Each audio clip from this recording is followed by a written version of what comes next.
Compte tenu du renchérissement des prix au niveau mondial, parce que ce n'est pas uniquement qu'en Côte d'Ivoire ce phénomène-là, si on devait impacter sur toi, le consommateur, la totalité de cette augmentation, combien tu paierais le litre de gasoil? Ce n'est pas 615 francs. C'est combien? C'est 1130 francs. Donc pour 10 litres de gasoil, je suppose que c'est ce que tu prends quand tu vas à la station, au minimum, qui te coûte 6150 francs, en fait tu devrais payer 11 300. Donc l'État paye 5 150 francs chaque fois que tu prends 10 litres de gasoil. C'est-à-dire quand tu sors de la station, tu laisses une ardoise que l'État paye. Donc l'État est présent aux côtés des populations. L'État fait un effort. Ces subventions sont extrêmement importantes. Depuis la survenue de la crise, c'est près de 400 milliards de francs CFA que ça a coûté à l'État. Ce sont les efforts faits par l'État? Ce sont des efforts faits par l'État, entre autres. Ce n'est pas le seul effort. Ça, ce sont les subventions. En plus des subventions, l'État a procédé au plafonnement des prix. Le plafonnement des prix veut dire, là également, que si on laissait le renchérissement des coûts et l'augmentation des coûts résultant donc de cette distorsion mondiale-là impacter les populations, elles paieraient un certain nombre de produits beaucoup plus chers qu'elles le payent aujourd'hui. Et dans ce cas de plafonnement, ça touche beaucoup de denrées, dont les denrées de première nécessité, puisque ce plafonnement-là aujourd'hui touche environ 21 produits. Initialement, ce n'était que 4 produits. Mais on l'a élargi justement dans le cadre de cette crise-là à 21 produits plafonnés dont les denrées de première nécessité, l'huile, le sucre, le lait, la farine boulangère, tout un certain nombre de produits, l'huile en l'occurrence, prenons le cas de l'huile spécifiquement et de son plafonnement. Aujourd'hui, comme vous le savez, l'huile est fabriquée, l'huile raffinée en Côte d'Ivoire, à partir de graines de palme. Donc, lorsque le cours mondial monte, le prix du kilo de la graine de palme augmente. Si on devait payer aux populations, aux producteurs de graines de palme, le vrai prix, je dirais, de leurs produits, on paierait le kilo à 125 francs. Mais si on paye le kilo de graines aux producteurs à 125 francs, l'usinier qui donc produit l'huile raffinée devrait vendre le bidon de 25 litres à environ 36 000 francs. Mais 36 000 francs, c'est excessif. Donc il faut faire en sorte de plafonner, de faire en sorte que la totalité du prix ne soit pas répercutée sur le producteur. Donc nous demandons au producteur de revoir sa marge. Plutôt qu'on le lui paye à 125 francs le kilo, il accepte qu'on lui paye ça à 80 francs.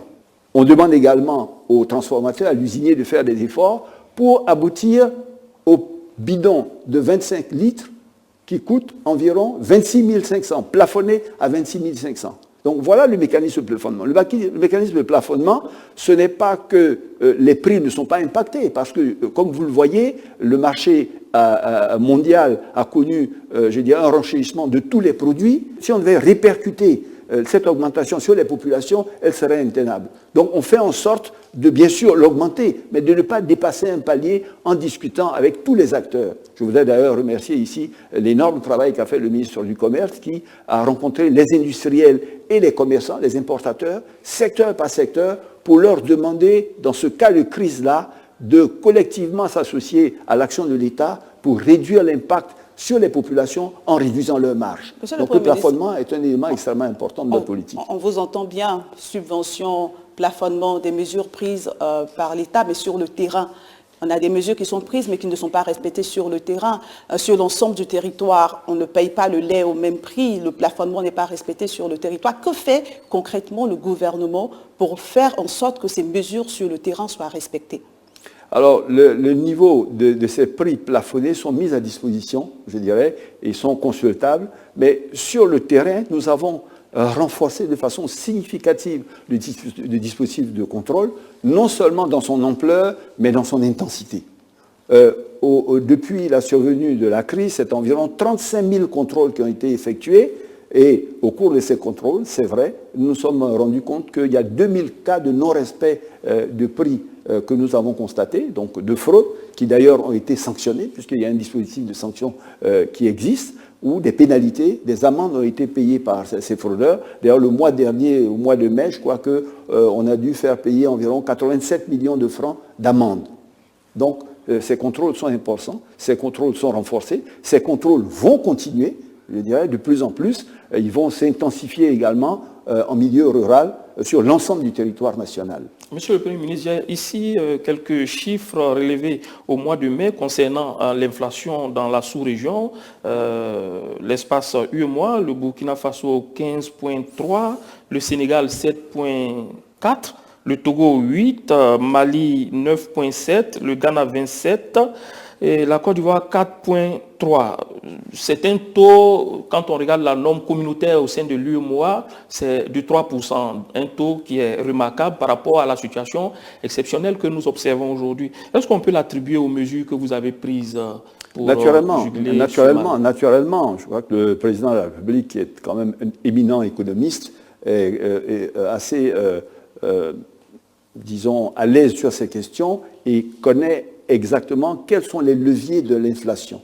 Donc très rapidement, les mesures qui ont été prises avaient pour objet justement de contenir cette inflation. C'est pour ça qu'aujourd'hui, dans la sous-région, mais même ailleurs, vous avez cité la sous-région, mais je prendrai les pays européens où, je dirais, le taux d'inflation a dépassé les 2 chiffres. Je ne dis pas qu'il n'y a pas un impact sur les populations. Parce qu'elles continuent de manifester leur désagrément. Bien sûr, mais là, c'est ce que je vous ai dit. Ce que je dis, c'est qu'on comprend et on compatit sur le fait que les prix ont effectivement augmenté par rapport aux prix que nous avions. Ce que nous disons, c'est que nous avons tout fait pour contenir cette augmentation afin que la totalité du renchérissement des coûts qui donc impacte le pays, et d'ailleurs tous les pays du monde, qui impacte cette répercussion-là soit la plus faible possible sur le consommateur ivoirien. Alors, l'un des produits les plus sensibles dans la lutte contre la vie chère, c'est le gasoil. Quand on sait que le coût du baril du pétrole ne cesse de grimper sur le marché mondial, combien de temps le pays, la Côte d'Ivoire, peut continuer de résister, de tenir la barre? Mais en fait, cette question, elle ne s'adresse pas uniquement à la Côte d'Ivoire. Je dirais, qu'est-ce que le monde va faire pour effectivement tenir? On ramène à l'échelle nationale. Oui, mais je veux quand même vous rappeler que cette question, elle se pose dans tous les pays du monde. Mais on parle de la Côte d'Ivoire ce soir. Voilà. Alors, en ce qui concerne la Côte d'Ivoire, justement, vous parliez du gasoil. Le gasoil est donc un de ces combustibles qui impacte le plus, je dirais, la population, parce que, bien sûr, elle impacte le transport de personnes, elle impacte le transport de marchandises, et donc, elle a un effet multiplicateur sur le renchérissement des coûts au niveau de la nation et de l'inflation qui est extrêmement important. C'est pour ça, d'ailleurs, que vous remarquerez que depuis que le président Alassane Ouattara est au pouvoir, le prix du gasoil n'a jamais excédé 620 francs. D'ailleurs, la quasi-totalité du temps, il a été maintenu à 615 francs pour justement éviter cet effet, je dirais, multiplicateur. Et donc, c'est un des axes, je dirais, majeurs qui est fait. Au-delà de ça, nous avons également un certain nombre de mesures qui sont prises relativement donc, à la maîtrise, je dirais, du coût de la vie. Ça concerne donc les produits, en plus des subventions, en plus du plafonnement. Nous avons également une disposition qui a été mise en place. Nous avons soumis à autorisation l'exportation d'un certain nombre de denrées alimentaires, de faire en sorte que la raréfaction de ces produits sur le marché n'entraîne pas... Tel que la ticket. Tel que le manioc, disons, puisque l'attiéké, vous pouvez le dire, la banane plantain, l'igname, enfin un certain nombre de denrées consommées localement, mais qui, lorsqu'il devient rare, connaît des augmentations significatives sur le marché. Mais puisque justement on parle de ces denrées consommées localement, dans les causes où vous avez évoqué la Covid, la pandémie de la Covid-19, vous avez parlé de la crise russo-ukrainienne. Ce qu'on ne comprend pas et qu'on aimerait que vous expliquiez ce soir, c'est comment et pourquoi les produits locaux sont impactés et connaissent une hausse, parce que ce sont des produits faits localement. Voilà, qui ne subissent pas les causes que vous avez énumérées tout à l'heure, notamment les causes internationales. Alors c'est vrai qu'en dehors de ces facteurs externes qui influencent les prix sur notre marché, il y a la question, en ce qui concerne les produits locaux, de la saisonnalité. Vous savez que la plupart des cultures vivrières sont cultivées selon le mode dit de la culture pluviale. Donc cela veut dire que dans certaines saisons, vous avez une quantité importante de produits sur le marché, donc les prix sont relativement bas, ces produits sont disponibles, et à d'autres saisons, ces produits sont rares, leur prix augmente. Donc, l'objectif, c'est bien sûr de faire en sorte que ce prix soit régulé et que cette production soit régulée et qu'on ait accès à ces produits tout au long de l'année à des prix abordables par les populations. Moi, je vous donne un exemple justement que j'ai vécu et que je vis étant petit. Étant très jeune, je dirais même petit, à moins de 5 ans, je vivais avec... enfant, disons, je vivais avec ma grand-mère donc à Abobo-Akeikwa, ceux qui sont d'Abobo-Gare donc connaissent bien Abobo-Akeikwa, et nous allions batifoler jeunes dans cette rivière de la Djibi qui se trouve entre Abobo-Akeikwa et Anyama-Adiamé.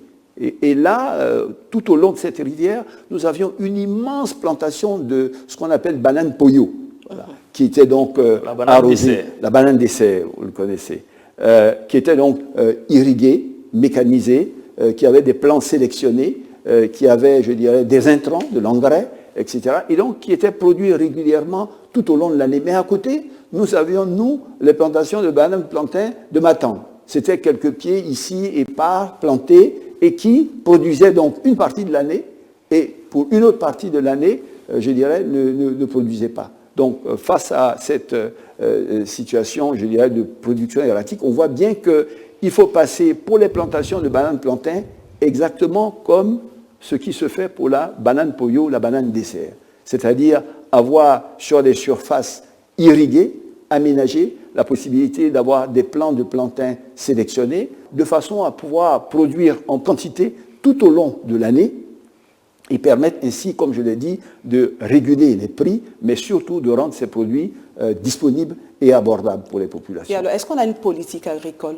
Oui, nous avons une politique agricole naturellement liée à ce phénomène qui est, bien sûr, aujourd'hui, le problème, ce n'est pas seulement juste de produire, mais c'est de produire à un coût abordable par les populations et, comme je l'ai dit, à produire de façon régulière. Donc, l'un des axes majeurs de la politique du président de la République, qui est clairement exprimée dans sa vision 2030 et son plan de développement actuellement en cours 2021-2025, c'est une modernisation de l'agriculture dans le pays, en particulier sur ces cultures vivrières, parce que les modes de consommation ont changé. Il y a, je dirais, quelques décennies, les populations étaient surtout en milieu rural. Donc, on plantait ici et là quelques cultures vivrières derrière sa maison ou pas loin du village. Et, disons, on se nourrissait de ça et on concentrait ses efforts sur la plantation de cultures de rente qui permettaient de gérer des revenus. Aujourd'hui, quand vous regardez, les modes de vie ont changé, les modes de consommation ont changé et plus de 50% de la population vit dans des zones urbaines. Pleine agglomération, avec donc des demandes relativement fortes de ces produits, vous voyez bien que vous ne pouvez pas satisfaire, je dirais, cette demande avec des modes de production qui ne sont pas en adéquation avec le mode de vie. Donc, la politique qui est utilisée là, c'est véritablement de développer des zones agropoles, donc ce qu'on appelle des agropoles.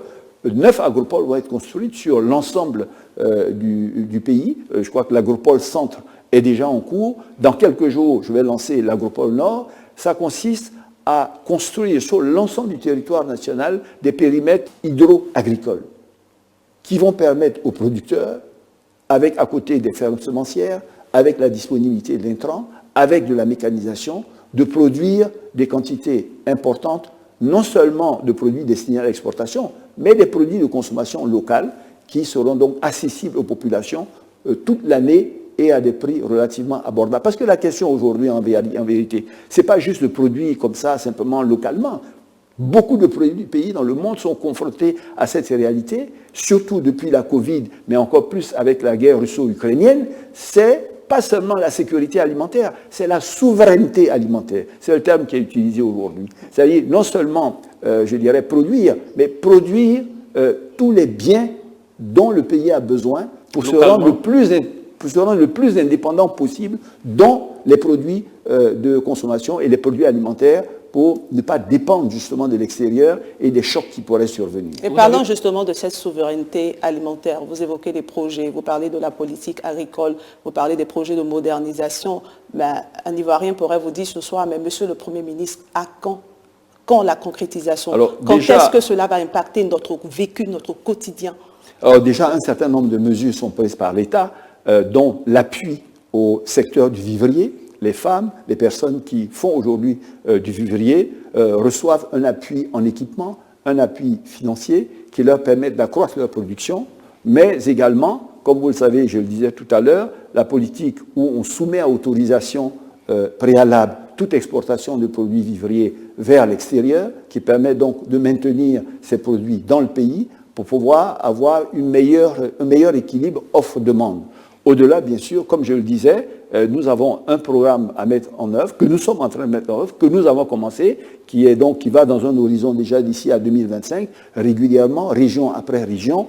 Nous allons donc changer, comme je l'ai dit, les modes de production. Alors, il faut bien savoir que c'est tout un ensemble de choses, parce qu'il faut déjà former les acteurs eux-mêmes. Il y a un problème de formation. Il faut donc leur donner accès à la technologie. Il faut leur donner accès au financement. Il faut leur donner accès à l'encadrement. Et c'est tout un système qui se met en place progressivement. Donc, je dirais que déjà, dans un horizon, disons, on peut dire court, moyen terme, horizon 2025, des changements majeurs vont apparaître, je dirais, qui permettront sur le temps de revenir à une situation qu'on pourrait dire de normalité, de satisfaction des besoins locaux, en tout cas nationaux, par rapport à l'offre disponible aujourd'hui, surtout sur les questions des produits et des denrées alimentaires. Mais vous savez, ce n'est pas uniquement sur les questions des denrées alimentaires que ce phénomène survient.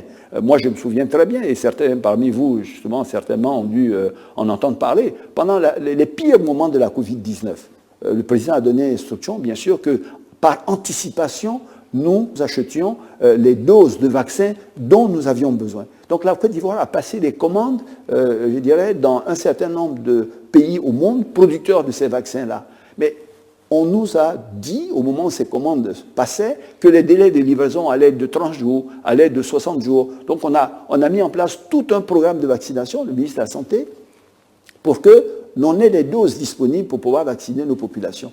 Mais qu'est-ce qui arrive? C'est qu'au moment où les 30 jours sont échus et qu'on doit vous donner vos produits, on appelle pour dire que non. Le fournisseur vous dit que le politique, au niveau de ce pays, a décidé, compte tenu de ses propres besoins en vaccins, que plus aucun vaccin ne sera exporté. Donc, vous êtes en train d'attendre, alors que vous avez déjà payé et que vous devez recevoir, vous êtes en train d'attendre que le pays lève son embargo pour qu'on puisse enfin vous délivrer au vaccin. Mais c'est arrivé à certains pays africains, mais c'est arrivé à certains pays occidentaux.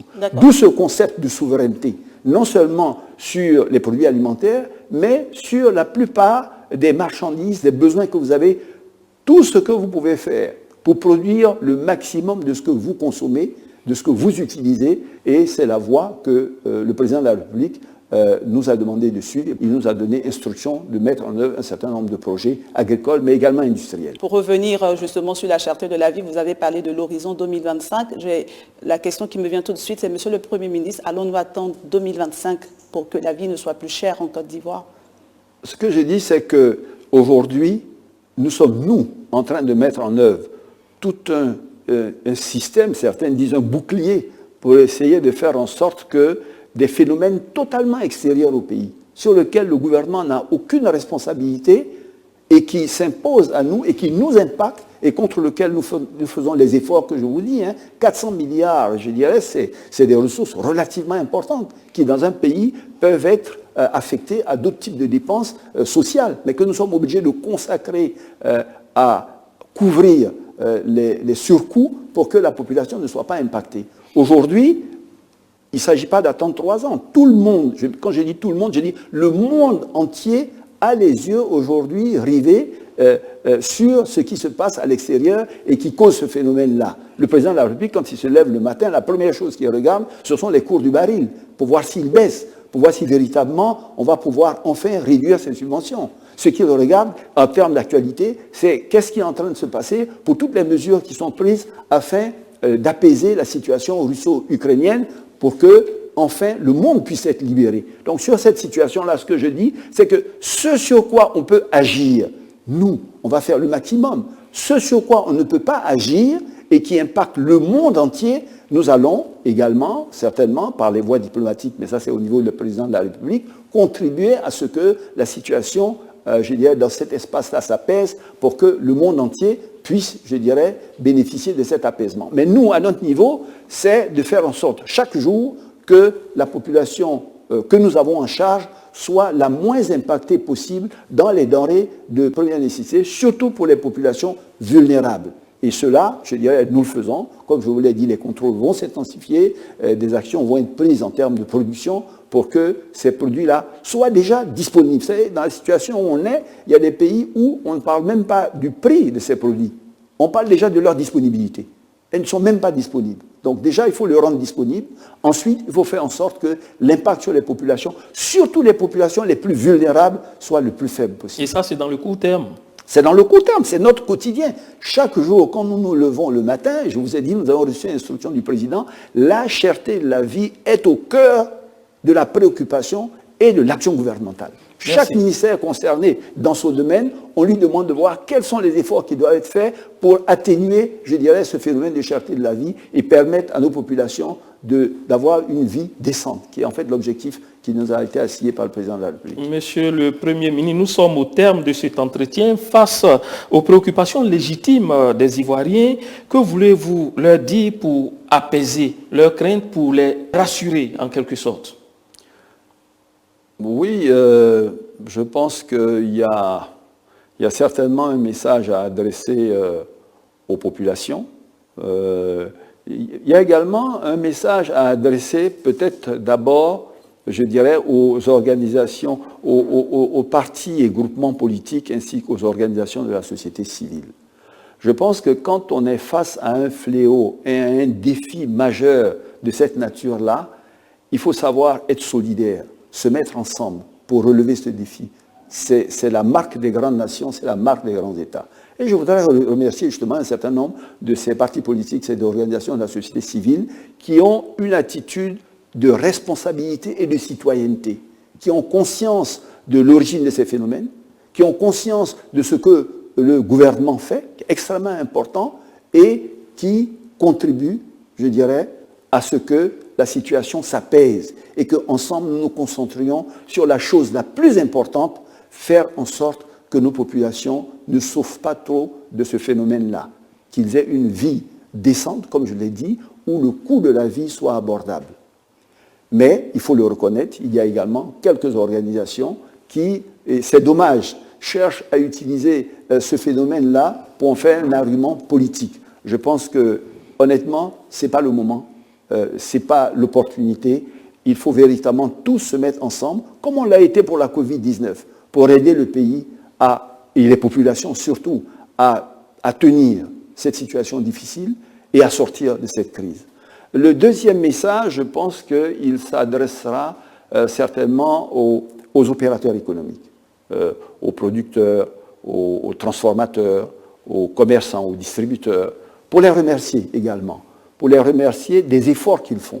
Je vous dis que les prix que vous observez et qui sont pratiqués sur les marchés sont pratiqués en faisant en sorte que la totalité de l'augmentation qui nous est imposée ne leur soit pas répercutée. Donc, soit ce sont donc les subventions que nous faites, mais c'est surtout le plafonnement que nous pouvons faire grâce au fait qu'eux soient d'accord de réduire une partie de leur marge afin que, comme j'ai dit, l'impact sur la population ne soit pas trop grand. Donc je voudrais les remercier pour cela, que ce soit des producteurs, des transformateurs ou de personnes, je voudrais les remercier. Mais également dire à un certain nombre d'entre eux qui tirent profit de ce moment extrêmement difficile pour le gouvernement, qui chaque jour est en train de chercher des solutions, utiliser ce moment-là pour faire de la fraude, faire de la spéculation, pour pouvoir essayer d'accroître la peine sur les populations. Il faut leur dire que ce sont des situations que nous ne pourrons pas accepter et que les sanctions vont être de plus en plus fortes et que nous resterons intraitables vis-à-vis de ces personnes-là qui sont, à notre avis, totalement en dehors de la réalité et ont des pratiques qui sont, comme je l'ai dit, inacceptables. On peut avoir une idée de ces sanctions, monsieur le Premier ministre? Enfin, elles seront discutées au gouvernement et vous les saurez donc, naturellement en temps opportun, dans quelques semaines. Mais pour terminer, c'est surtout à la population que je voudrais m'adresser. La troisième cible. Oui, c'est surtout à la population que je voudrais m'adresser. Pour lui dire de rester confiante. La situation de Covid nous a mis dans un contexte de terreur à nul autre pareil. Quand on a regardé ces avalanches, je dirais, de cas, des centaines de milliers par jour, des dizaines de milliers de morts par jour, tout le monde a dit l'Afrique, ça sera l'hécatombe. Le chef de l'État, je dirais, a réuni en comité de crise le gouvernement, des anticipations ont été faites, des matériaux ont été achetés. Enfin, tous, on s'est mis ensemble pour vaincre ce fléau-là. Et je peux dire que pour ce qui concerne la Côte d'Ivoire, nous avons eu des satisfecits de nombreux pays par le monde, ça nous a réussi. Les décisions qui ont été prises ont été opportunes et on a pu atténuer, je dirais, ce phénomène-là, on a pu le gérer, on est passé. Malheureusement, on aurait voulu qu'il en soit autrement. Après ce phénomène sur lequel on peut dire que les populations ont connu des fortunes diverses, mais qui a été difficile, survient, je dirais, cette crise de renchérissement de prix. Moi, je pense personnellement que c'est encore un autre défi, ce fléau, qu'il va falloir surmonter. Et c'est le chemin et l'aventure des grandes nations. La vie d'une nation comme celle d'un homme, cette aventure de la vie n'est pas un long fleuve tranquille. Elle est faite de difficultés, elle est faite de moments de joie, elle est faite de défis qu'il faut relever, trouver des énergies. Dans ces moments-là, apprendre justement les valeurs de l'union, les valeurs du rassemblement, les valeurs de la puissance, je dirais, d'être ensemble. Ces valeurs que nous inculque et que nous demande de véritablement partager le président de la République. C'est dans ces moments-là qu'il faut se mettre ensemble. Donc je dis aux populations d'abord d'être rassurées parce que le gouvernement est proche d'eux. Le gouvernement est conscient de la peine que ça cause aux populations, aux ménages, et chaque jour travaille à cela. Et que le gouvernement fait de cette question la priorité des priorités. Chaque jour quelque chose peut être fait, je dirais ces choses-là doivent être faites. Mais nous demandons également à ces populations-là, je dirais, de réagir quelquefois. Nous avons un numéro vert qui permet effectivement de dénoncer des acteurs qui viennent et qui pratiquent des prix qui ne sont pas ceux qui sont plafonnés. Il faut le dénoncer, il faut le signaler pour permettre à l'État de réagir. Mais, comme j'ai dit, pour mot de la fin, je souhaiterais vraiment leur dire qu'ils soient rassurés, qu'ils ont un gouvernement à la tâche, qu'ils ont un gouvernement et un président de la République qui chaque jour fait de leurs préoccupations le centre de leur action, et que nous n'avons aucun doute que si nous restons ensemble, solidaires, unis, nous pourrons poursuivre ce chemin de la Côte d'Ivoire que nous poursuivons depuis bientôt 10 ans à côté du président de la République, ce chemin qui va nous conduire vers une Côte d'Ivoire toujours plus solidaire, une Côte d'Ivoire toujours prospère. Faites-nous confiance. C'est sur ces mots pleins d'espoir que prend fin cette émission spéciale sur la cherté de la vie, un sujet qui constitue pour l'État une préoccupation majeure. Et le Premier ministre l'a démontré tout au long de cet entretien. Merci à vous, Monsieur le Premier ministre, de répondre donc aux préoccupations du moment. Evelyne Deba et moi vous remercions, chers téléspectateurs, de nous avoir suivis. Bonsoir et à bientôt.